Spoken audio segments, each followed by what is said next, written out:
अक्कलकुवा मोलगी राज्य महामार्गावर सातत्याने होणाऱ्या अपघातांमुळे प्रशासन अखेर ॲक्शन मोडमध्ये आले।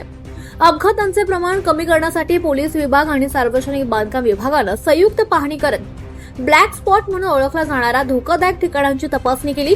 या पाहणीत रस्त्यावरील त्रुटी दूर करून नागरिकांच्या सुरक्षेसाठी तातडीने उपाययोजना करण्याचे निर्देश देण्यात आले।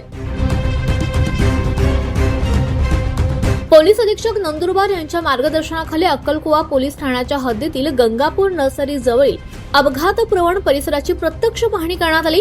यावेळी पोलीस निरीक्षक अर्जुन पटेल, सार्वजनिक बांधकाम विभागाचे उपअभियंता सोमनाथ पवार, कनिष्ठ अभियंता श्री बिरारी तसंच दोन्ही विभागांचे अधिकारी आणि कर्मचारी उपस्थित होते। पाहणी दरम्यान रस्त्यावरील धोकादायक वळणे, खड्डे, रस्त्यांचे रुंदीकरण, रोड मार्किंग, इशारा फलक, स्पीड ब्रेकर, परावर्तक चिन्हे, रात्रीच्या वेळी दृश्यमानता आणि वाहतुकीसाठी आवश्यक असलेल्या सुरक्षा उपाययोजनांची बारकाईने तपासणी करण्यात आली।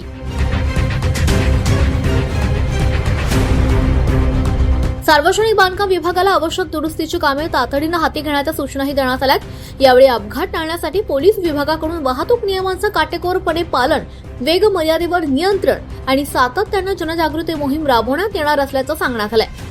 महामार्गावरील अपघातांची मालिका रोखण्यासाठी प्रशासनाने उचललेले हे पाऊल महत्त्वाचं मानलं जात आहे। आगामी काळात आवश्यक सुरक्षा उपाययोजनांची प्रभावी अंमलबजावणी झाल्यास त्या मार्गावरील अपघातांचं प्रमाण निश्चितच कमी होईल असा विश्वास नागरिकांनी व्यक्त केलाय।